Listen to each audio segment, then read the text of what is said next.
Hello everyone, welcome back to another Thoth Thursday. Today I wanted to touch on something that we had not touched on yet, and that is the backs of the cards. I picked up the Thoth deck years ago, and at the time loved the images, the art on the front. And I immersed myself into these worlds, and I immediately fell in love with the fronts of the cards and getting to know the keywords and everything and getting to know the layers of all the cards. But I didn't realize at the beginning of my Thoth journey that there was an entire world on the backs. There was an entire reason as to why the backs were laid out the way that they were. At first, I believed them to be just beautifully rendered depictions of like a whole bunch of like cool shapes and colors in order to scry with. Now, I did read somewhere, and hopefully I can find it again to leave it below in the resource section of this video, but I did read somewhere that it started out that way. It started out as something to meditate on. Literally, the depiction on the back of the card, all of these shapes here were something for us to meditate on in order to grasp the micro and the macrocosm better. However, all of these things inside this symbol actually do mean something. And what I may do is I may touch on a little bit about this symbol, and then we'll kind of do a part 2 to kind of get a little bit more in depth, because I realized, I guess I've recently realized that a lot of my Thoth videos, they're very long, and I'm shoving a whole bunch of 45 minutes worth of info at you guys. And it would probably benefit a lot of you to just kind of think about what we talk about and reflect, and then come at it again. So that's what I'm doing today. Also, I have with me the lovely Understanding Aleister Crowley's Thoth Tarot by Lon Milo Duquette's book. This is the actual resource that I'll be using, or that I have used in my research in the backs of the cards. Duquette devotes an entire chapter to the symbol on the backs of the cards.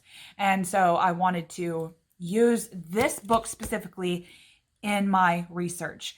The Book of Thoth does not go into this symbol at all.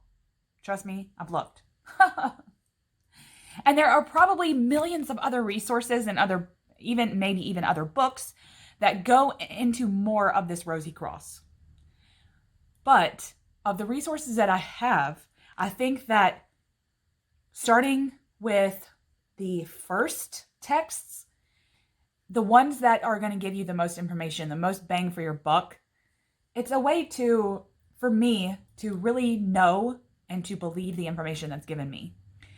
My good friend James Finney recently did a video conducting kind of a quest in his knowledge-based texts, when it comes in terms of the Thoth and tarot in general, I believe.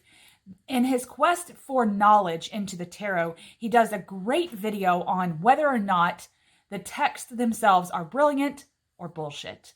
And it's a very good video. I will leave it down in the resource section for you to go watch. Just kind of check it out. And it's a way in which we fight back against some of the books that may come out. And if we honestly don't believe that they have any kind of actual, anything credited, or if it's a way in which we need to really think about what we obtain in terms of knowledge and whether or not it's bullshit, and whether or not we gain the knowledge and it be bullshit. We need to learn when to scratch things out and throw those books out, get rid of them and stuff like that. And so I'm coming back to the beginning here with using the Book of Thoth by Crowley and this lovely book by Lon Milo Duquette. So I have used this book in my research. Now, let's get started. First and foremost, this beautiful cross here is considered the Rose Cross. This is a lovely depiction by Lady Frida Harris of the Hermetic Rose Cross. There's so much buried into this symbolism. Inside this symbol is mysteries that we can unlock. right? Now, the reason I do this is because I like to put layers on the tarot. I like to figure out, I use the tarot for so much more than just an intuition tool. I use it for so much more than that.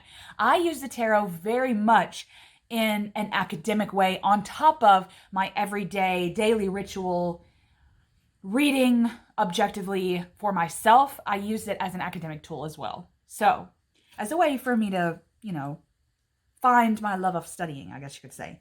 Now, Lon, I don't know if I should call him Lon.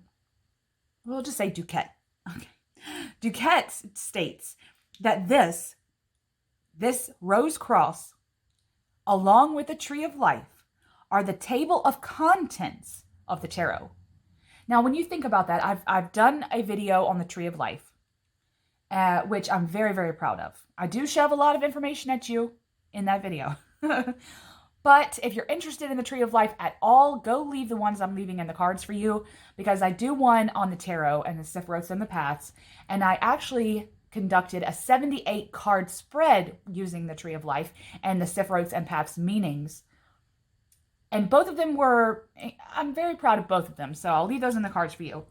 But when you think about the Tree of Life, and then you think about the Rosy Cross, and you think about the meaning table of contents, it's like, okay, then I must immerse myself into what the Rosy Cross can give me in terms of information. So I'm going to use my handy dandy pen here. I'm not going to click it because heaven forbid I get ink on this damn card.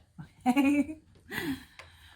In the center, we see this red dot, this red point. Now inside this text, it says that this is supposed to be white. But this is not the point that he's talking about. The point that he's talking about is behind all of this in the center. It's these 4 emanations of white light. That's the point of creation, the point of white light. This could even represent the 3 stages of nothingness on top of the Tree of Life. Beyond Keter are these emanations of light that ultimately is nothingness. It's pre-creation, pre-existence, pre-everything, okay? Pre-Big Bang, I guess you could say. So behind this little bitty cross and this little bitty rose here in the center is this white light. And if you really, really look at the card and really put it up to your face, you can see that. And outside of this point, okay, we see this cross, which looks like a Christian cross, but that's not what it is. It's actually a cube. It's actually a cube. When you take this shape, you can fold it up and it becomes a cube. And that is an actual 3D model of what happens after pre-creation.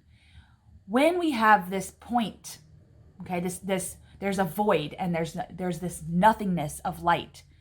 In order for anything to manifest out of it, it has to then become a 3D shape.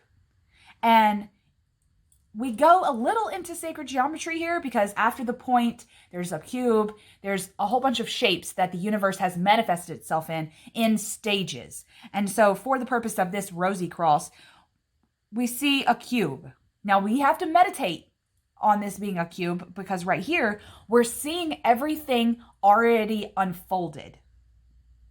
We don't see a cube that's an actual cube. We see the cube as already having been unfolded.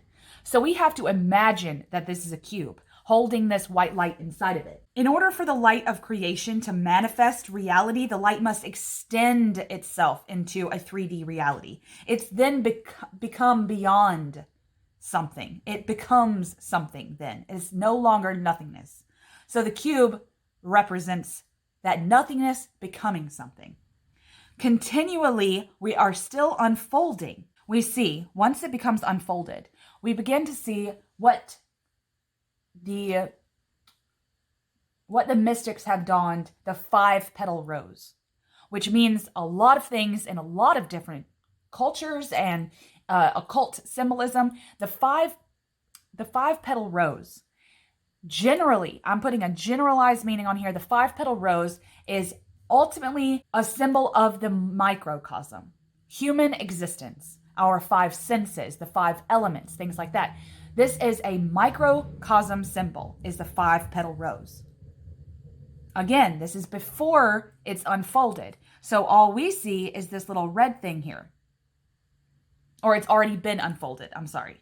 So we have to, again, meditate on this 5-petal rose that has 5 petals, meaning the microcosm. But then, as the 5 petals of this rose unfurl, really, the rose is yet still unfurling, then we see these 22 petals.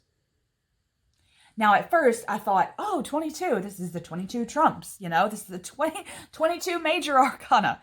And that was very small of my mind. I was going small with it. I was keeping my mind small with that vision, is that these 22 petals could only mean the major arcana. But think about all the layers that are in the major arcana, right? That's important to note as well. We see the sacred number of 5 of the microcosm. We see it unfolded here to these 22 petals. But what do all of these petals really, really symbolize?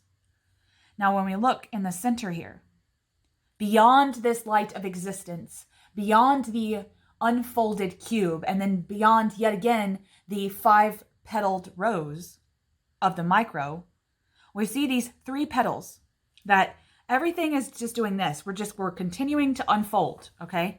We see these 3 petals at the very center, and their primary colors, which represent they represent the 3 mother letters of the Hebrew alphabet.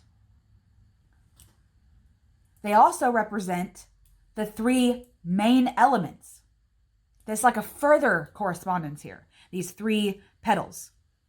They correspond to the elements of air, water, and fire. Okay, because we're already in the microcosm here. We're in the microcosm, we're on the earthly plane. So the elements present now, the mother elements, I guess you could say, along with the 3 mother letters of the Hebrew alphabet, are air, water, and fire.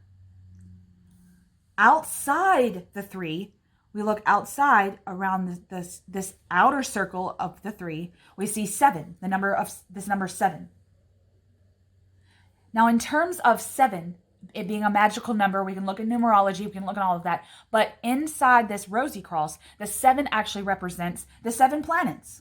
And, of course, their corresponding major arcana keys. So, Mars, the Sun, Mercury, Venus, Moon, Saturn, and Jupiter. That's these 7 right here that are their correspondences. Unfolding again, we see the outer circle of petals is 12, which encompass the 12 remaining letters of the Hebrew alphabet and also the zodiac signs, the 12 zodiac signs. So again, looking at the center here, it's considered the rose cross of being, symbol of ourselves, of our earth, of forming into being from this white light onto the cube that has been manifested, onto the 5 petals that make up the microcosm, right? That's the center here. We unfold. We're continuing to unfold as the universe manifests itself. And then what makes up the universe? Because I thought that, sure, that it's so cool that they've shoved all of these correspondences into this 22 petaled rose, right? But that's not really what's happening. If we think of this rose of being in the center here, and we think of this as pre-creation, but then once we're created, what are the most important things that are present? The elements. Bar none, before anything living, I guess you could say any living being, because nature-made things are living, okay, I believe, would be the elements. Of course, so that's air, fire, and water. They are present on a base level of creation. And then on top of that, we see the planets. Yet another part of this microcosm universe that we are in is the 7 planets and how they relate to each other in terms of astrology. There are maps right? We can look at the map of the stars and the planets in terms of astrology in order to map our actual existence. And it's been done for millennia. Further out, we see the 12 zodiac signs. So you see, as we're unfolding, we're going out further into the universe. So we start as this point of nothingness, this point of light, until we continue to unfold and go further out until we get to the macrocosm. That's what's happening in this tiny rose, is that we begin to meditate on the fact that we are, let's just say we're stardust, right? We begin as just nothing, out and floating in this void in space, and it's light, pure light essence of deity itself, essence of the divine. And then we unfold again and shove ourselves into this cube of existence on just the microcosm until we begin to see the patterns and the maps unfold within the universe, within the elements that are present here on Earth, then the planets inside of our solar system, and then the zodiac signs. Again, yet another map that's reaching further out than just our planets. It's universal then. Then it becomes macrocosm. So that's what's happening. Further out still, okay? One more thing. Further out still, we see this beautiful cross as well, which is yet another unfolded cube. Starting here with red. It correlates to fire. But it can also, if we put yet another correspondence on there, it also could mean the wand suit, right? It means the wand suit. Then yellow is the air suit. So that's what? The swords. It's the element itself and the sword inside the tarot. It's giving us hints as to why the tarot is mapped out the way it is, just as we, as beings of this universe, are mapped out as well. This little bitty symbol is showing us how, in terms of creation, we have been manifested. And then therefore we can see in a macro and microcosm way the tarot mapped out the exact same way. Moving on, blue, of course, is water, so that's the cup suit. And then down here is the earth suit, which is this green color. But then we see this white box here. But white represents spirit, the fifth element.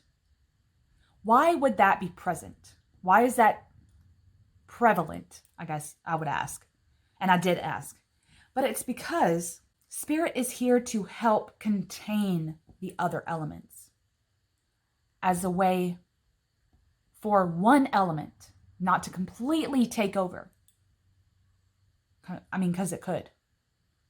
If the whole earth just became fire, became ultimate fire, the ultimate fire element, what would that do to the beings, right? We need all the elements to balance each other out. I made another Thoth Thursday on elements and how I try to look at them in a figurative way and a literal way. Like if we didn't have water, what would the fires of this realm that we're in actually do? If we didn't have water to put the fire out. Same thing within yourself. If you do not have any water to put your fiery energy out, what would that end up doing? That your anger would take over, right? Your will would take over, and then you never actually relax. You never actually meditate on the emotions that you have running rampant, right? There's just so much that the symbol of the Rosy Cross depicts within ourselves as human beings and the macrocosm, and it's all happening. It's all doing the same thing. So spirit, this white, is present to contain the other elements, bind them in a way so that this blue marble that we live on doesn't implode. It doesn't get taken over. And that was important in terms of my tarot journey to realize as well. That sure, I could use this tarot as a way to map out my own body and mind and soul. But then constantly having this notion of spirit to help bind me What does that look like? Because I believe that is undefinable for number one, and also looks different for everyone. This concept of spirit, what is binding you? What is making the breath that is you contained into a shape? That's the spirit element. But it doesn't have to be a deity. It doesn't have to be an omnipresent God. It could mean anything, but what is it to you? And I think the purpose of this is for you to find that out. So we're going to come back for part 2. I'm sorry that it's just my hands and we're just looking at the backs of these cards, but there is so much more present. I do kind of want to touch on the brown shapes behind here. I want to continue to unfold and unpack this. So for the only other Thoth Thursday that'll come out in March, just be looking out, I guess, for the backs of the cards part 2. And I hope that you join me then as well. Much love.